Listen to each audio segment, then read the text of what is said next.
Heart के function को देखने से पहले हम थोड़ा सा नोडल टिश्यू देख लेंगे कि अभी हमने पढ़ा था कि पूरी हार्ट जो होती है मायोजेनिक होती है, कार्डियक मसल्स से बनी हुई है जो कि सेल्फ एक्साइटेबल होते हैं। एक्साइटेबल कहने का मतलब उसमें कॉन्ट्रैक्शन और रिलैक्सेशन होना। तो यहाँ पे जो जिस टिश्यू या सेल्स की वजह से हार्ट में ये जो एक्टिविटी होती है कॉन्ट्रैक्शन और रिलैक्सेशन की, वो एक स्पेशल टिश्यू है जिसे हम नोडल टिश्यू बोल रहे हैं। तो नोडल टिश्यू कार्डियक मसल का ही एक पार्ट है, तो उसे मस्कुलेचर बोल रहे हैं, मसल के एक पार्ट को मस्कुलेचर बोल रहे हैं। तो nodal tissue specialized cardiac musculature है या मसल्स का वो पार्ट है कार्डियक मसल्स का या हार्ट का, जिसमें एबिलिटी होती है, ability to generate action potential या इम्पल्स, जो खुद से एक्शन पोटेंशियल या फिर इम्पल्स को जनरेट करे। ऐसे टिश्यू या सेल्स या मसल्स को नोडल टिश्यू या स्पेशलाइज्ड कार्डियक मस्कुलेचर बोलते हैं, जो एक्शन पोटेंशियल और इम्पल्स जनरेट करने के कारण उस सेल्स में या उस टिश्यू में या उस मसल्स में कॉन्ट्रैक्शन और रिलैक्सेशन होता है। और ये एक्शन पोटेंशियल या इम्पल्स जनरेशन क्या है, ये एक शॉर्ट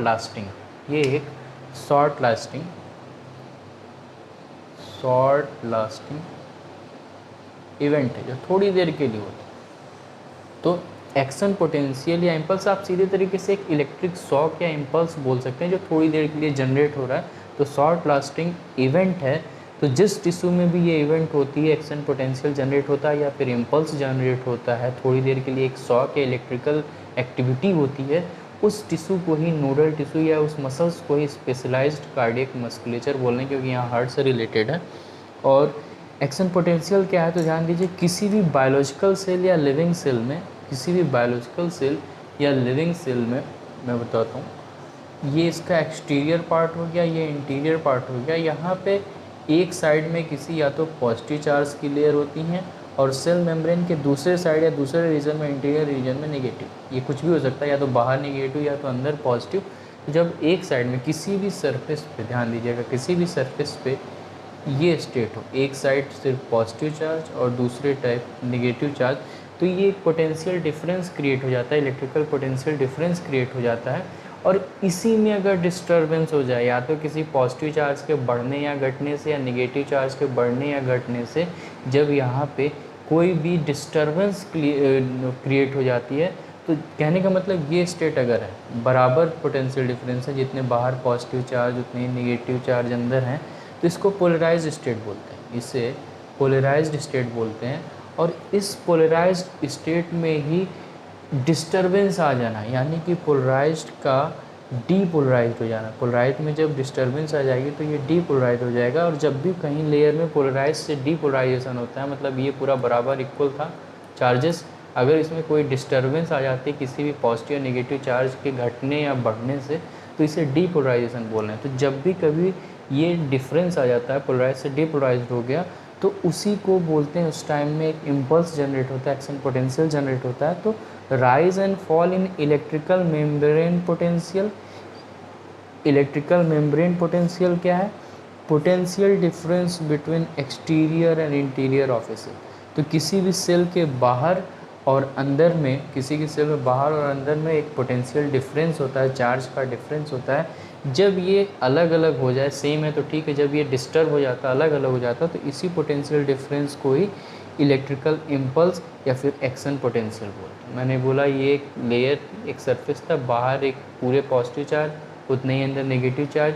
तो जब ये इक्वल होंगे तो ये पोलराइज्ड है। अगर आपने डिस्टर्ब कर दिया, कोई भी पॉजिटिव या नेगेटिव चार्ज को घटा या बढ़ा दिया, तो ये डीपोलराइज्ड हो जाते हैं। और जब भी पोलराइज से डीपोलराइज की स्टेट आती है, किसी सेल्स की खास करके बात करें, बाहर और अंदर का जब इसका पोटेंशियल डिफरेंस अलग अलग क्रिएट हो जाता है या डिस्टर्बेंस हो जाती है, पोलराइज से डीपोलराइज होती है, तो वहाँ पे थोड़ी देर के लिए एक इलेक्ट्रिकल इम्पल्स या फिर एक्शन पोटेंशियल जनरेट हो जाता है। और जिस भी सेल में एक्शन पोटेंशियल या इम्पल्स जनरेट होती है, वो खुद को कॉन्ट्रैक्ट कर लेती है। तो ये प्रॉपर्टी यहाँ के सेल्स में पाई जा रही है, जिसमें ये चीज़ हो रही है, ये चीज़ हो रहा है, पोलराइज डीपोलराइज, या कहिए कि एक्शन पोटेंशियल जनरेट हो रहा है, और जिसकी वजह से ये सेल्स क्या होंगी, कॉन्ट्रैक्ट कर जाती हैं। थोड़ी देर के लिए जनरेट हुआ तो ये थोड़ी देर के लिए कॉन्ट्रैक्ट करी, और जैसे ही वो हटा एक्शन पोटेंशियल, वो फिर से रिलैक्स हो जाएंगे। और ये प्रोसेस लगातार होती है, हर एक सेल्स में हो रही है, तो हर एक टिश्यू में हो रही है। इस तरह से पूरे हार्ट के सेल्स में क्या हो रहा है, ये पोलराइजेशन डीपोलराइजेशन होता रहता है, इम्पल्स जनरेट होता है, थोड़ी देर के लिए होता है, शॉर्ट लास्टिंग मैंने बोला, फिर नहीं होता। तो जब होता है तो वो सिकुड़ जाती हैं, कॉन्ट्रैक्ट कर जाती हैं, फिर रिलैक्स हो गए, फिर हुआ तो फिर कॉन्ट्रैक्ट करके फिर रिलैक्स कर गए। रही बात की सेल्स, जो हार्ट की सेल्स हैं उन सब में ये प्रॉपर्टी होती है कि वो सेल्फ एक्साइटेबल है। हार्ट की ऑल सेल में ये प्रॉपर्टी होती है कि वो सेल्फ एक्साइटेबल है, लेकिन उसका इनिशिएशन एक पर्टिकुलर पार्ट करता है, उसका इनिशिएशन एक पर्टिकुलर पार्ट करता है जिसे हम नोडल टिश्यू बोल रहे हैं। और डायग्राम में हमने देखा था उसी नोडल टिश्यू को दो टाइप के हम बोल रहे हैं।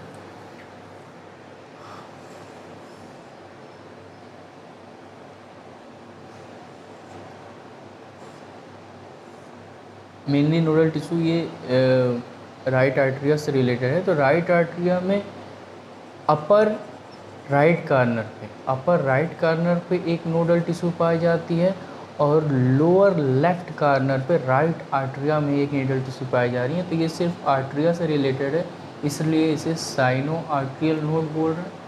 और ये आर्टरिया और वेंट्रिकल दोनों को कनेक्ट करता है। इसमें से हमने पढ़ा था बंडल जो आती है यहाँ से, बस फाइब्रस बंडल, एवी बंडल, तो ये इन दोनों को कनेक्ट कर रहा है। इसे आर्ट्रियो वेंट्रिकल नोड बोल रहे हैं। आर्ट्रिया और वेंट्रिकल के बीच ये प्रेजेंट है, कनेक्टेड है, इसलिए आर्ट्रियो वेंट्रिकल नोड बोल रहे हैं। और ये ऐसे सिर्फ और सिर्फ आर्ट्रिया से रिलेटेड है, इसलिए साइनो आर्ट्रियल नोड बोल रहे हैं। तो ये नोड कुछ नहीं, वही स्पेशल नोडल टिश्यू है। हाँ, मैंने बोला कि ऑल सेल्स की एक्साइटेबल है, लेकिन जो यहाँ पे इनिशिएशन होता है, जो शुरुआत होगी एक्शन पोटेंशियल या इम्पल्स की, वो इन्हीं मसल्स के पार्ट या टुकड़ों या पैचेस से हो रही है, जिससे हम नोडल टिश्यू बोल रहे हैं या कार्डियक मस्कुलेचर बोल रहे हैं। एक को SAN बोल दिया, साइनो आर्ट्रियल नोड, और जो ईस्ट कार्नर पे है इसे आर्ट्रियो वेंट्रिकल नोड। ये पोजीशन पूछा हुआ है, तो SAN राइट आर्ट्रिया के अपर राइट कार्नर पे, AVN या आर्ट्रियो वेंट्रिकल नोड जो है राइट आर्ट्रिया के ही लोअर लेफ्ट कॉर्नर। इस बात को याद रखेंगे, lower left corner, upper right corner, लेकिन दोनों राइट आर्ट्रिया से रिलेटेड। अब आगे हम देखेंगे कि किस तरीके से एक्शन पोटेंशियल मैंने बता दिया, पोलराइज से डीपोलराइज स्टेट के आना, पोटेंशियल डिफरेंस हो जाना, किसी भी सेल्स के अंदर और बाहर में पोटेंशियल डिफरेंस का आ जाना, उस डिफरेंस की वजह से एक इम्पल्स या इलेक्ट्रिक शॉक का जनरेट होना, जिसकी वजह से सेल कंट्रैक्ट कर जाती है। जैसे ही वो इम्पल्स खत्म हुई फिर से रिलैक्स कर जाएगी। और पूरे हार्ट की सेल्स में या मसल्स में या टिश्यू में ये प्रोसेस लगातार होती रहती है। और यही कॉन्ट्रैक्शन और यही इम्पल्स का जनरेशन इसे कॉन्ट्रैक्शन और रिलैक्सेशन प्रोवाइड करता है। जब हमने बोला ये शॉर्ट लास्टिंग इवेंट है, जब इम्पल्स जनरेट होगी तो कॉन्ट्रैक्शन, थोड़ी देर के लिए इम्पल्स जनरेट नहीं हुई तो ये रिलैक्सेशन, तो इम्पल्स फिर से जनरेट हुई तो ये कॉन्ट्रैक्शन, और यही प्रोसेस लगातार चलती है। और इसी कॉन्ट्रैक्शन और रिलैक्सेशन को ही हम सिस्टोल, जब कॉन्ट्रैक्शन होता है तो उसे सिस्टोल वर्ड देते हैं हार्ट के टर्म में, और रिलैक्सेशन होता है तो हम डायस्टोल देते हैं। इस टर्म को याद रखेंगे आगे आने। तो एक बार फिर से हम इम्पल्स देख लेते हैं क्या है, क्योंकि इम्पल्स के जनरेट, तो जब भी कोई एक बायोलॉजिकल सेल या लिविंग सेल है, ये इसका इंटीरियर, ये एक्सटीरियर, इनके बीच जो पोटेंशियल डिफरेंस है, इनके बीच एक्सटीरियर और इंटीरियर में जो पोटेंशियल डिफरेंस है, उसमें राइज एंड फॉल होना ही इम्पल्स को या फिर एक्शन पोटेंशियल को जनरेट कराता है। और जिस भी सेल में एक्शन पोटेंशियल या इम्पल्स जनरेट होगी वो खुद को कॉन्ट्रैक्ट कर लेगी, वहाँ पे कॉन्ट्रैक्शन देगा। इम्पल्स जनरेट हुई तो कॉन्ट्रैक्शन हुआ। इम्पल्स थोड़ी देर के लिए जनरेट होती है, शॉर्ट लास्टिंग इवेंट। जैसे ही वो इम्पल्स ख़त्म होगा सेल फिर से रिलैक्स हो जाए। हार्ट की सभी सेल्स में ये प्रॉपर्टी होती है। इनिशिएशन के लिए SAN और AVN का यूज़ करते हैं। SAN मेनली पूरे आर्ट्रिया से रिलेटेड है और ये आर्ट्रिया से लेकर के पूरे वेंट्रिकल के लिए, इसीलिए इसे सिर्फ आर्टरिया है तो साइनो आर्ट्रियल या आर्ट्रिया वेंट्रिकल दोनों से रिलेटेड है, इसलिए आर्ट्रियो वेंट्रिकल बोलते हैं। अब हम हार्ट के फंक्शन को देखते हैं कि कैसे इसमें कॉन्ट्रैक्शन और रिलैक्सेशन होता है। तो मैंने बोला कि मैं यहाँ पे जो इम्पल्स जनरेट, जब भी इम्पल्स जनरेट होगा तो कॉन्ट्रैक्शन होगा, इम्पल्स रुक जाएगी तो रिलैक्सेशन होगा। इम्पल्स इनिशिएशन के लिए जो रिस्पॉन्सिबल है वो साइनो आर्ट्रियल नोड है, एसएन नोडल टिश्यू। और जैसे ही ये इम्पल्स को जनरेट करता है, ये इम्पल्स पूरे आर्ट्रिया वाले पार्ट में यानी राइट और लेफ्ट आर्ट्रिया में फैल जाता है। और जितने दूर ये इम्पल्स फैल जाता है, ध्यान से सुनेंगे, स्टार्टिंग में एसएन इम्पल्स को जनरेट करता है। इम्पल्स क्या हमने बता दिया, एक्शन पोटेंशियल है, पोटेंशियल डिफरेंस है। जब भी कोई चीज़ पोलराइज से डिपोलराइज में कोई सेल जाती है तो खुद को कॉन्ट्रैक्ट कर लेती है, क्योंकि वहाँ पे इम्पल्स इलेक्ट्रिकल पोटेंशियल या एक्शन पोटेंशियल जनरेट होता है।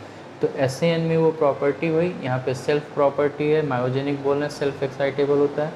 तो हर इंटरवल पे यहाँ पे इम्पल्स जनरेट होती है। तो जैसे ही इम्पल्स जनरेट होगी, ये इम्पल्स एसएन पूरे आर्ट्रिया में फैला देता, लेफ्ट और राइट में, और इस पूरे आर्ट्रिया में तुरंत वहाँ पे कॉन्ट्रैक्शन हो जाता है।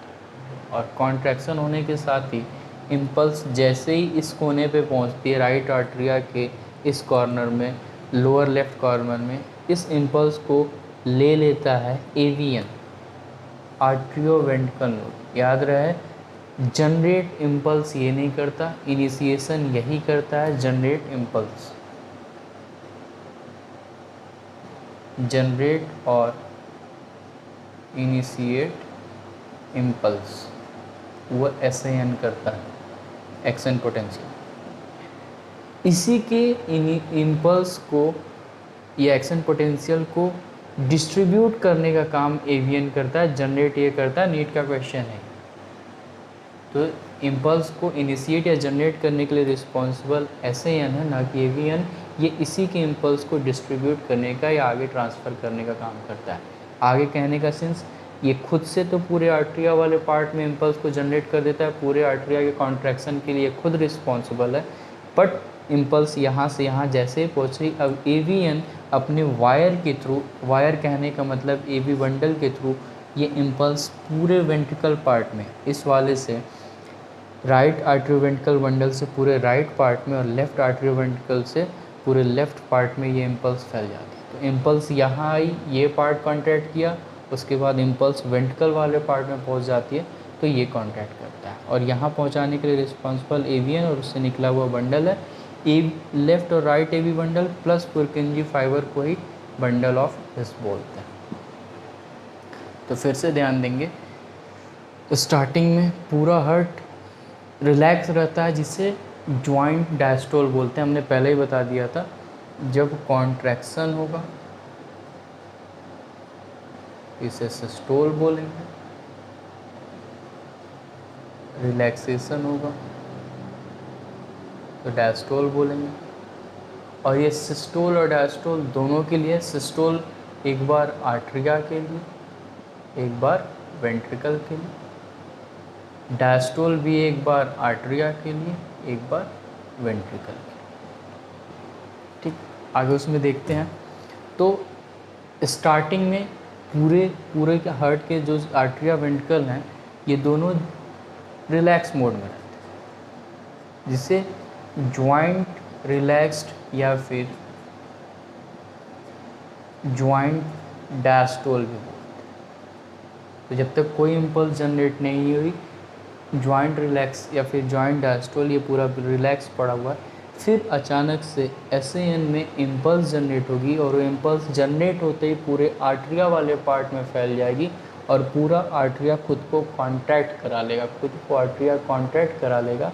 और तब तक यहाँ पे इस जो वेंट्रिकल है वहाँ तक इस एवी बंडल के थ्रू पहुँच चुका होगा पूरा इम्पल्स। तो अब वेंट्रिकल की बारी होती है कॉन्ट्रैक्ट करने की, और जब ये कॉन्ट्रैक्ट करता है तब तक ये रिलैक्स में आ जाता है। इम्पल्स थोड़ी देर के लिए जनरेट है, ये थोड़ी देर के लिए कॉन्ट्रैक्ट करके रिलैक्स हो गया, फिर वेंट्रिकल की बारी है, थोड़ी देर के लिए कॉन्ट्रैक्ट करके फिर रिलैक्स हो जाएगा। और कुछ देर के लिए इम्पल्स जो जनरेट हो रही है वो, अभी हम टाइमिंग भी देखेंगे, तो थोड़ी देर के लिए जॉइंट डायस्टोल के बाद फिर यहाँ पे आर्ट्रिया वाला कॉन्ट्रैक्ट करेगा, रिलैक्स होगा, फिर जैसे ही रिलैक्स में आएगा वेंट्रिकल वाला कॉन्ट्रैक्ट करके रिलैक्स में आएगा, फिर ये प्रोसेस चलती रहती है इसमें।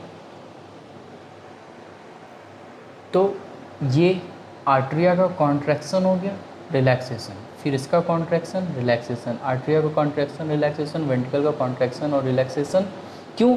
क्योंकि शुरू में जब तक इम्पल्स यहाँ ये कॉन्ट्रैक्ट किया, यहाँ से इम्पल्स हट गया तो ये रिलैक्स आ गया, तब तक इम्पल्स यहाँ पहुँच गई तो ये कॉन्ट्रैक्ट किया, फिर ये रिलैक्स हो गया, फिर इम्पल्स यहाँ जनरेट हो गई तो ये कॉन्ट्रैक्ट, इम्पल्स वहाँ से हटी तो फिर ये रिलैक्स, तब तक यहाँ पहुँची तो ये कॉन्ट्रैक्ट और रिलैक्स। और कॉन्ट्रैक्शन को ही हम सिस्टोल बोल रहे हैं, तो एक बार आर्ट्रियल सिस्टोल, फिर आर्ट्रियल डायस्टोल, फिर वेंट्रिकल सिस्टोल, फिर वेंट्रिकल डायस्टोल, और ये प्रोसेस चलती रहती है। Atrial systole, atrial diastole, ventricle systole, ventricle diastole, atrial systole, atrial diastole, ventricle systole, ventricle diastole, और ये जॉइंट डायस्टोल।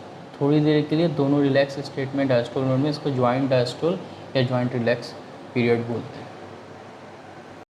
ये थोड़ा सा टफ प्रोसेस है, कन्फ्यूजिंग प्रोसेस है, फिर भी हम लोग समझने की कोशिश करते हैं। तो हमने बोला कि एससीएन इम्पल्स जनरेट कर रहा है, जो कि शॉर्ट लास्टिंग इवेंट है, थोड़ी देर के लिए जनरेट हो रहा है, फिर वो हट जा रही है, और जिस टाइम जनरेट कर रहा है उसी टाइम कॉन्ट्रैक्शन हो रही है।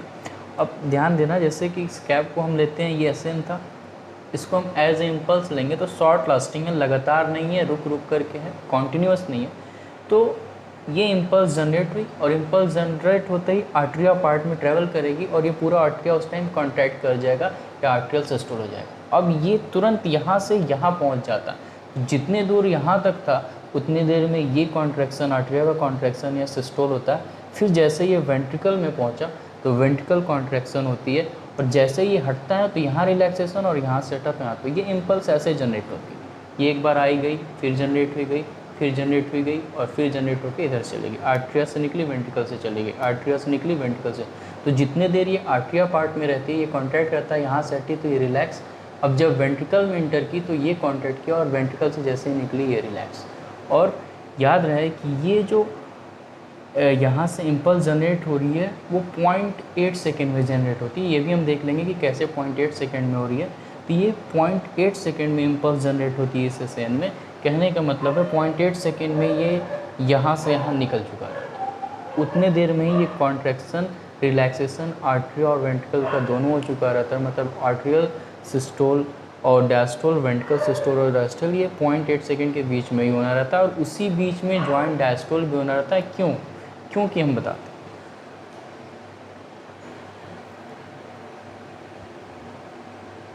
अगर हम इम्पल्स जनरेशन की टाइमिंग की बात करें तो लगभग 1 मिनट में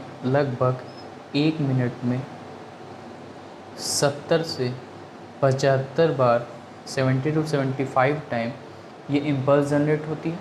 यानी कि 60 सेकेंड इम्पल्स जनरेट हो रही है, और एवरेज जब इसका लेते हैं तो 72 लेते हैं। तो इम्पल्स जनरेट होना 72, और 1 मिनट की बात करें तो 60 सेकेंड। तो जब हम इसको कैलकुलेट करेंगे तो ये 0.8 आएगा। यानी कि अगर 60 सेकेंड में 72 इम्पल्स जनरेट हो रही है, 72 इम्पल्स जनरेट हो रही हैं, यानी कि एक इम्पल्स जनरेट होने में जो डिफरेंस आ रहा 0.8 सेकेंड का। मतलब एक इम्पल्स जनरेट हुई, अब 0.8 के बाद 0.8 सेकेंड के बाद दूसरी इम्पल्स जनरेट होगी, फिर 0.8 सेकेंड के बाद तीसरी इम्पल्स जनरेट। ये से कैलकुलेट कर लेते हैं कि एक बार 1 मिनट में इम्पल्स जो जनरेट हो रही है 70 to 75, एवरेज 72 लेते हैं, और 60 सेकेंड में अगर 72 बार इम्पल्स जनरेट हो रही है। कहने का मतलब जब इसको हम डिवाइड करेंगे तो 0.8 सेकेंड ये डिफरेंस आ रहा है हर एक इम्पल्स के बीच में जो जनरेशन हो रही है वो 0.8 सेकेंड का टाइम है। मतलब हर एक 0.8 सेकेंड में ये इम्पल्स जनरेट हो रही है। और ट्रैवल करने का टाइम भी अभी हम देख लेते हैं। अच्छा, इसी को हार्ट रेट भी बोलते हैं। जितनी बार इम्पल्स जनरेट होगी उतनी बार हार्ट में कॉन्ट्रैक्शन, रिलैक्सेशन होगा, और इसी को हम हार्ट रेट भी बोलते हैं या हार्ट बीट भी बोलते हैं। इम्पल्स जनरेशन का टाइम समझ में आ गया। हार्ट रेट की बात करें तो ये 72 है पर मिनट के लिए, पर मिनट, और इसी से आपको निकाल सकते हैं। अब एक टर्म आता है स्ट्रोक वॉल्यूम, एक टर्म आता है स्ट्रोक वॉल्यूम। स्ट्रोक वॉल्यूम हर बार वेंट्रिकल जो कॉन्ट्रैक्ट कर रहा है इसमें से एक वेंट्रिकल जितना ब्लड को पंप आउट करता है सिर्फ एक वेंट्रिकल, ईच वेंट्रिकल एक बार में जितने ब्लड को पंप करता है एक हार्ट बीट में, उसे ही स्ट्रोक वॉल्यूम बोलते हैं, और ये लगभग 70 ml। मतलब एक कार्डियक साइकिल में एक बार के कॉन्ट्रैक्शन में एक वेंट्रिकल जितना ब्लड को पंप आउट करता है वही स्ट्रोक वॉल्यूम है, और उसका अमाउंट 70 ml। और इसी से हार्ट रेट और स्ट्रोक वॉल्यूम को ही हम अगर इनटू कर दें, मल्टीप्लाई कर दें, तो हमें कार्डियक आउटपुट मिल जाता है। तो हमें कार्डियक आउटपुट मिल जाता है, कहने का मतलब एक हार्ट बीट में, एक कार्डियक साइकिल में अगर 70 ml ब्लड पंप आउट करता है एक वेंट्रिकल, तो यही एक वेंट्रिकल, ईच वेंट्रिकल पे ध्यान देंगे, एनसीईआरटी में दिया हुआ है एक मिनट में कितने ब्लड को पंप आउट करता है। तो आप 70 ml इंटू 72 टाइम्स कर दें तो लगभग ये अमाउंट आ जाता है 5040 ml, और इसको नियर अबाउट हम 5 लीटर लेते हैं, और यही हमारा कार्डियक आउटपुट बोलते हैं। अब ओवरऑल मैकेनिज्म को देखने के लिए हम डायग्राम को थोड़ा फिर से देखते हैं, फिर से आप ध्यान देंगे। तो अगर सेप्टा की बात करें तो सेप्टा अब तक याद हो गया होगा, ये सेप्टा पूरा इंटरवेंट्रिकल सेप्टा है जो आर्टरी और वेंट्रिकल में हार्ट को बांट रहा है। ये राइट इंटर आर्ट्रियो ये जो है आर्ट्रियोवेंट्रिकल सेप्टा है, ये आर्ट्रियोवेंट्रिकल सेप्टा है जो पूरे हार्ट को आर्ट्रिया और वेंट्रिकल में डिवाइड कर रहा है। लेफ्ट आर्ट्रिया और राइट आर्ट्रिया में डिवाइड करने वाले सेप्टा को हम इंटर आर्ट्रियल सेप्टा बोल रहे थे। वेंट्रिकल को दो पार्ट में डिवाइड करने वाले को हम इंटर वेंट्रिकल सेप्टा बोल रहे हैं। अब ओपनिंग की बात करते हैं, हार्ट में ओपनिंग की बात करते हैं। तो ये जो आर्ट्रियोवेंट्रिकल सेप्टा है इसमें एक ओपनिंग यहाँ पे, एक ओपनिंग यहाँ पे, ये आप इसको आप ले सकते हैं लेफ्ट आर्ट्रियोवेंट्रिकल सेप्टा, और ये राइट आर्ट्रियोवेंट्रिकल सेप्टा, एक एक ओपनिंग यहाँ होगी। उसके अलावा ये ओपनिंग किस लिए होती है, इस आर्ट्रिया को इस वेंट्रिकल से कनेक्ट करने के लिए, और ये ओपनिंग होती है इस आर्ट्रिया को इस वेंट्रिकल से कनेक्ट करने के लिए। उसके अलावा जो दो ओपनिंग पाई जा रही है वो यहाँ कॉर्नर पे, इसी सेप्टा के दोनों चैम्बर के कॉर्नर पे भी पाई जा रही। क्यों पाई जा रही है हम ध्यान से देखते हैं।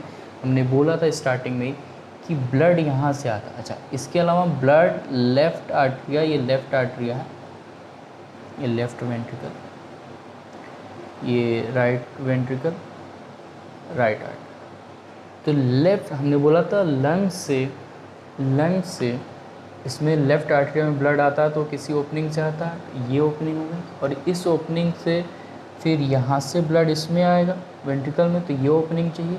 फिर वेंट्रिकल से हमने बोला था ब्लड जो बॉडी सिस्टम के लिए जाता उसके लिए ये ओपनिंग है, तो यहाँ का जो ब्लड है इस ओपनिंग से निकल करके बाहर जाता है। ठीक इसी तरीके से यहाँ एक ओपनिंग पाई जाएगी ताकि ब्लड जो है बॉडी से राइट आर्ट्रिया में आ सके, और फिर ये ब्लड राइट आर्ट्रिया से इस ओपनिंग के थ्रू राइट वेंट्रिकल में आता है, और इस वेंट्रिकल का ब्लड भी जो लंग्स के पास भेजना होता है वो इस ओपनिंग से निकल के जाता है। कनेक्शन हमें आर्ट्रिया और आर्टरी वेंस लगभग हमने याद करती थी, जो हार्ट से आ रही थी, सॉरी जो लंग से आ रही थी, जो लंग से ब्लड लेकर के आ रही थी ऑक्सीजनेटेड, इसे हम बोल रहे थे पल्मोनरी वेन। और यहाँ से लेफ़्ट वेंट्रिकल से जो ब्लड लेकर के हम देख रहे थे बॉडी सिस्टम के पास जा रहा था, कि आर्टरी थी, सिस्टमेटिक आर्टरी जिसे हम आउटा बोल रहे थे, तो इस ओपनिंग से आउटा कनेक्टेड हुआ। फिर यहाँ से जो ब्लड लेकर के आ रही थी, जो ब्लड वेसल्स थी, इसको हम वेन बोल रहे थे, या फिर कहिए कि सिस्टमेटिक वेन या फिर वेना कावा बोल रहे थे, जो यहाँ पे ब्लड लेके आएगी। फिर ये ब्लड यहाँ आएगा, यहाँ से राइट वेंट्रिकल से निकल करके इसको लंग्स के पास जाना है, तो वो इस ओपनिंग से जाएगा। तो यहाँ से जो उसको लेके जाएगा, जो ब्लड वेसल्स थी वो हमने देखा था वो पल्मोनरी आर्टरी थी, तो यहाँ से जो कनेक्टेड होगा इस ओपनिंग से, ये पल्मोनरी आर्टरी कनेक्टेड हो गया, या आउटा कनेक्टेड हो गया, पल्मोनरी वेन यहाँ कनेक्टेड है, और वेना कावा यहाँ कनेक्टेड। वेना कावा यहाँ ब्लड लेके आया, फिर ये यहाँ से होते हुए राइट वेंट्रिकल से होते हुए ये लंग्स के पास चला जाएगा। उसके अलावा लंग से जो ऑक्सीजनेटेड ब्लड था पल्मोनरी वेन से आते हुए इस ओपनिंग में लेफ़्ट आर्टरिया में, फिर इस ओपनिंग से लेफ़्ट वेंट्रिकल में, और लेफ़्ट वेंट्रिकल में जो ऑक्सीजनेटेड ब्लड आया हुआ है वो आउटा से होते हुए, इस ओपनिंग से होते हुए पूरे बॉडी सिस्टम में जाएगा। और इस ओपनिंग को प्रिवेंट करने के लिए यहाँ वॉल्व प्रेजेंट है, जो एवी सेप्टम, ये जो वॉल्व है इसे हम एवी वॉल्व बोल रहे थे, आर्ट्रियोवेंट्रिकल वॉल्व बोल रहे थे। तो जो लेफ़्ट साइड है इसमें ओपनिंग छोटी होती है। तो यहाँ पे सिर्फ और सिर्फ ये डायग्राम ऐसे समझाने के लिए दिखा रहा है, ऐसा नहीं होता है। यहाँ दो, इस वॉल्व में दो कस्पिड या दो फ्लैप थे, तो इसे बाइकस्पिड या मित्रल बोल रहे थे। इसमें आपको 3 दिखाए जा रहे थे, तो इससे हम ट्राइकस्पिड बोल रहे थे। डायग्राम समझेंगे, समझाने के लिए बताया गया। इसके अलावा इस ओपनिंग को रेगुलेट करने के लिए हाफ मून या सेमी ल्यूनर 3 वॉल्व दिखाई देते हैं। तो इनकी ओपनिंग को रेगुलेट करने के लिए है। और ये जो वॉल्व होते हैं ये हमेशा ओपनिंग को रेगुलेट करते हैं, क्लोज और ओपन करते रहते हैं। अब हम देखते हैं कि होता क्या। तो एक्चुअल में जब जॉइंट डायस्टोल रहता है, कोई एक्शन पोटेंशियल या इम्पल्स जनरेट नहीं हुई रहती है, उस केस में एवी वॉल्व ओपन होते हैं। ध्यान देंगे, जब जॉइंट डायस्टोल में होता है तो ये वॉल्व जो होती हैं ये ओपन होती हैं, और यहाँ से लगातार जब जॉइंट डायस्टोल है तो ब्लड यहाँ से इस सिस्टमेटिक वेन या फिर वेना कावा से, इस ऊपर वाली ओपनिंग से वेना कावा से ब्लड जॉइंट डायस्टोल में, मतलब जब पूरा हार्ट रिलैक्स स्टेट में है तो ब्लड यहाँ से राइट आर्टरिया में इंटर करता रहता है। और ठीक उसी के साथ एक और होता है कि राइट आर्टरिया से राइट वेंट्रिकल में भी ब्लड आ रहा है। जॉइंट डायस्टोल की बात कर रहे हैं तो ब्लड यहाँ भी फिलअप कर रहा है, बॉडी से वेना कावा में, बॉडी से वेना कावा से होते हुए राइट आर्टरिया में, और राइट आर्टरिया से राइट वेंट्रिकल में। ये जॉइंट डायस्टोल की बात है। साइमल्टेनियसली इस वाले पार्ट में देखते हैं, जॉइंट डायस्टोल की बात कर रहे हैं, तो लंग्स से पल्मोनरी वेन के थ्रू लेफ़्ट आर्टरिया में भी ब्लड भरता है, और लेफ़्ट आर्टरिया में ये जो प्रेशर क्रिएट हो रहा है इससे लेफ़्ट वेंट्रिकल में भी ब्लड फिलअप हो रहा है। ये जॉइंट डायस्टोल की बात करें। फिर अचानक से एसएएन ने इम्पल्स जनरेट की, जिसके कारण पूरा आर्टरिया कॉन्ट्रैक्ट कर गया। तो इसमें होगा क्या, ये कॉन्ट्रैक्शन होने की वजह से ये जो ब्लड फ्लो हो रहा था लेफ़्ट आर्टरिया से लेफ़्ट वेंट्रिकल में और राइट आर्टरिया से राइट वेंट्रिकल में, ये 30%, ये पहले से भी नीचे आता रहता है, इसमें आता है, लेकिन ये 30% एनसीईआरटी में दिया, ये इंक्रीज़ कर जाता है। बहुत लोग को कन्फ्यूज़न होती है, तो ये पहले से ही आता रहता है जॉइंट डायस्टोल में, लेकिन जैसे ही ये कॉन्ट्रैक्ट करता है, ये ब्लड जो यहाँ से यहाँ भर रहा है आर्टरिया से वेंट्रिकल में, लेफ़्ट राइट दोनों पार्ट में, ये 30% इंक्रीज़ कर जाता है। अब ये रिलैक्स हो गया। अच्छा, इस केस में ये वॉल्व खुले रहते हैं, पहले से खुले होते हैं, ये और खुल जाते हैं और प्रेशर बढ़ जाता है। अब इम्पल्स तब तक यहाँ पहुँची होगी तो ये रिलैक्स में आ गया है। अब वेंट्रिकल की बारी है सिस्टोल करने की, कॉन्ट्रैक्ट करने की, और जैसे ही इम्पल्स यहाँ पहुँची वेंट्रिकल पावर कॉन्ट्रैक्ट करेगा। कॉन्ट्रैक्ट करते ही याद रहे, एक्चुअल में मेन मोटिव इस कॉन्ट्रैक्शन का होता है कि इस वेंट्रिकल को ब्लड को जहाँ भेजना है भेजे। जहाँ कहने का सेंस, लेफ़्ट वेंट्रिकल के ब्लड को हमें बॉडी को भेजना है क्योंकि ऑक्सीजनेटेड ब्लड है, और राइट वेंट्रिकल के ब्लड को हमें लंग्स को भेजना है क्योंकि डीऑक्सीजनेटेड है। तो जैसे ही ये कॉन्ट्रैक्ट करेगा, ये जो वेंट्रिकल है, एवी वॉल्व जो होते हैं इसको बंद कर लेते हैं, क्लोज्ड हो जाते हैं। वेंट्रिकल कॉन्ट्रैक्शन के शुरुआत में ही ये एवी वॉल्व जो होते हैं क्लोज्ड हो जाते हैं, ताकि इनका बैक फ्लो प्रिवेंट हो सके, वो आर्टरिया में वापस ना जाए। और ये स्पेस जब बंद हो जाएगी तो सिर्फ एक ही ओपनिंग बची जो ये बाहर जाने के लिए वेंट्रिकल से, उस केस में सेमी ल्यूनर वॉल्व खुल जाता है। तो जब वेंट्रिकल सिस्टोल होता है तो एवी वॉल्व क्लोज हो जाते हैं और सेमी ल्यूनर वॉल्व ओपन हो जाते हैं, ताकि ब्लड वेंट्रिकल से इंटर कर सके, आउटा में ब्लड इंटर कर सके राइट वेंट्रिकल से ये पल्मोनरी आर्टरी के लिए। ठीक, और फिर ये रिलैक्स स्टेट में आएगा तो फिर वही केस हो जाएगा। जैसे ही ये रिलैक्स स्टेट में आता है, यानी कि जब वेंट्रिकल डायस्टोल होता है और ये दोनों डायस्टोल जॉइंट डायस्टोल में जाते हैं, फिर से सेमी ल्यूनर वॉल्व क्लोज्ड हो जाएगा और ये ओपन हो जाएगा। तो ये प्रोसेस बार बार चलती है, इसी को कार्डियक साइकिल बोल रहे हैं, इसी को कार्डियक साइकिल बोल रहे हैं, जिसमें arterial systole,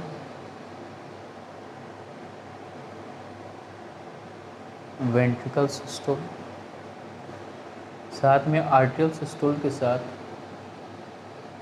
arterial diastole plus ventricle diastole plus ventricle diastole plus joint diastole. अब टाइमिंग की बात करें तो हमने बोला था, ध्यान से सुनिएगा, टोटल 0.8 सेकेंड ले रहा है दूसरी इम्पल्स जनरेट होने, पॉइंट एक इम्पल्स 0.8 सेकेंड ले रहा है दूसरी इम्पल्स। उस केस में पूरी कार्डियक साइकिल चलती है जिसमें कि आर्ट्रियल सिस्टोल और डायस्टोल भी आ जाता है, वेंट्रिकल सिस्टोल और डायस्टोल भी आ जाता है, और ज्वाइंट डायस्टोल। टाइमिंग की बात करते हैं कैसे इस 0.8 सेकेंड में ये तीनों मैकेनिज्म हो जाते हैं। तो आर्ट्रिया की वॉल्व छोटी होती हैं, इन्हें कॉन्ट्रैक्ट और रिलैक्स करने में जो टाइम लगती है सिर्फ और सिर्फ 0.1 सेकेंड। ध्यान से सुनिए, सिर्फ और सिर्फ 0.1 सेकेंड। और वेंट्रिकल सिस्टोल और डायस्टोल में जो टाइम लगता है उससे इसका वॉल्व बड़ा है थोड़ा सा, तो 0.3 सेकेंड। यानी कि ओवर आर्ट्रियल सिस्टोल और आर्ट्रियल डायस्टोल और वेंट्रिकल सिस्टोल और वेंट्रिकल डायस्टोल, ये दोनों मैकेनिज्म 0.4 सेकेंड में कंप्लीट हो जाते हैं। यानी कि अगला जो प्रोसेस है, तीसरा प्रोसेस है कार्डियक साइकिल का, ज्वाइंट डायस्टोल, इसके लिए ओवरऑल 4 सेकेंड मिलते हैं। ठीक, तो 0.1, 0.3, 4 सेकेंड में ये mechanism atrial systole diastole, ventricle systole और वेंट्रिकल डायस्टोल 0.3 में, ओवरऑल 0.4 सेकेंड में ये ज्वाइंट डायस्टोल के लिए मिलते हैं 4 सेकेंड। फर्दर टोटल 0.8 सेकेंड के बाद फिर से वही मैकेनिज्म होगी, इम्पल्स जनरेट होगा, तो 0.1 सेकेंड में आर्ट्रियल सिस्टोल डायस्टोल, 0.3 सेकेंड में वेंट्रिकल सिस्टोल और वेंट्रिकल डायस्टोल, फिर 0.4 सेकेंड के लिए ज्वाइंट डायस्टोल। ये प्रोसेस रिपीट होती है। इसमें कम टाइम इसलिए लग रहा है क्योंकि यहाँ पे जो ब्लड, ये जो पार्ट है आर्ट्रिया का बहुत छोटा है और ये जो है बड़े हैं। और बड़े रहने के पीछे, छोटे रहने के पीछे रीज़न भी है कि इस वाले पार्ट को प्रेशर ज़्यादा लगाना है। क्यों ज़्यादा लगाना है यहीं क्लियर कर लेते हैं। लेफ़्ट वेंट्रिकल से पूरे बॉडी ऑर्गन को ब्लड भेजना है, तो पूरे बॉडी ऑर्गन तक ब्लड जाते जाते स्पीड कम हो सकती है, बहुत सारे वहाँ पे रुकावटें आती हैं, तो उसके लिए प्रेशर ज़्यादा लगाना है ताकि पूरा एक बार सर्कल कंप्लीट कर सके और वापस से आ सके। तो ये वेंट्रिकल को ज़्यादा प्रेशर लगाना है, इसलिए लार्ज है और इसीलिए इसकी वॉल भी थिक होती है। दूसरी बात, राइट वेंट्रिकल को भी लंग्स यानी बहुत अपर पार्ट तक ब्लड भेजना है, बहुत दूर तक भेजना है, तो इससे भी प्रेशर ज़्यादा लगाना होता है। लेकिन आर्ट्रिया को यहाँ से यहाँ भेजना है, दोनों आर्ट्रिया को यहीं से यहीं भेजना है, तो ये छोटे रहते हैं और इनकी वॉल भी थिन होती है। किसके कंपैरिजन में? वेंट्रिकल के कंपैरिजन में। तो वॉल की बात करें तो बता दें, आर्ट्रिया की वॉल थिन होगी, किसके कंपैरिजन में? वेंट्रिकल की ये थिक होगी। अब अगर फर्दर क्वेश्चन पूछता है तो ये पूछ देता है कि लेफ़्ट और राइट आर्ट्रिया में किसके, याद रहे ओवरऑल आर्ट्रिया की थिन है, वेंट्रिकल की थिक है। बट अगर हम सिर्फ आर्ट्रिया की बात करें, राइट आर्ट्रिया और लेफ़्ट आर्ट्रिया की, इसमें ध्यान दीजिएगा, इसमें ध्यान देंगे तो लेफ़्ट आर्ट्रिया की थिन होती है और इसकी थिक होती है। इनके बीच में हम कंपैरिजन कर रहे हैं, तो रीज़न भी इसके पीछे समझ लीजिए। जब राइट आर्ट्रिया में ब्लड आता है तो ये पूरे बॉडी सिस्टम, बॉडी के कई सारे ऑर्गन्स के ब्लड को लेके आता है, तो इसको प्रेशर ज़्यादा झेलना है। किसके कंपैरिजन में? लेफ़्ट आर्ट्रिया के, क्योंकि इसमें सिर्फ एक ऑर्गन से ब्लड आ रहा है, लंग्स, तो सिर्फ एक ऑर्गन से ब्लड आ रहा है तो बहुत प्रेशर नहीं लगेगा, तो इसलिए इसके कंपैरिजन में ये थिन है। लेकिन इसमें बहुत सारे ऑर्गन से ब्लड आ रहा है तो इसके कंपैरिजन में इसे प्रेशर ज़्यादा झेलना है, तो इसकी थिक है। ठीक इसी तरह वेंट्रिकल की बात करते हैं तो ओवरऑल हमने देखा ये थिन है, ये थिक है। सिर्फ वेंट्रिकल का कंपैरिजन करें तो लेफ़्ट वेंट्रिकल और राइट वेंट्रिकल में लेफ़्ट वेंट्रिकल की जो आउटर वॉल होती है ये थिक होगी और ये थिन होगी। क्यों? सुनिए ध्यान से, क्योंकि लेफ़्ट वेंट्रिकल को बॉडी सिस्टम को ब्लड ट्रांसपोर्ट करना है। बॉडी सिस्टम बोले तो बहुत सारे ऑर्गन को भेजना है, एक से ज़्यादा ऑर्गन या कई सारे ऑर्गन को भेजना है। तो जब बहुत सारे ऑर्गन को भेजना है तो ज़्यादा प्रेशर लगाना है, तो ये ठीक होगा। राइट वेंट्रिकल की बात करें तो सिर्फ लंग्स को ब्लड भेजना है, तो इसके कंपैरिजन में ये थिन होता है। तो थोड़ा सा कन्फ्यूजिंग है, लेकिन इसको देख लिए क्लियर हो जाएगा ये। अभी हार्ट फंक्शनिंग में इतना ही, आगे अभी हम ब्लड कोआगुलेशन की प्रॉपर्टी, आरएच, ब्लड ग्रुपिंग, ये सारी चीज़ें भी देखेंगे। अभी हार्ट से रिलेटेड कोई भी प्रॉब्लम है या एनसीईआरटी की कोई लाइन क्लियर नहीं होती है तो आप कमेंट में या फिर व्हाट्सअप नंबर पे बता सकते हैं, वो क्लियर आपका प्रॉब्लम जो आपकी दूर कर दी जाएगी। जो भी एनसीईआरटी का कोई पॉइंट हो या ऐसा कोई मैकेनिज्म जो नहीं समझ में आया, अभी तो मैंने शॉर्ट समझाने की कोशिश की है, तो आप कमेंट करें या फिर व्हाट्सअप पे फॉरवर्ड कर दें मैसेज अपनी प्रॉब्लम पे, एनसीईआरटी की कोई भी लाइन हो या इससे रिलेटेड या किसी चैप्टर से, तो थोड़ा टाइम इधर उधर हो करके आपको प्रॉब्लम आपकी क्लियर हो जाएगी।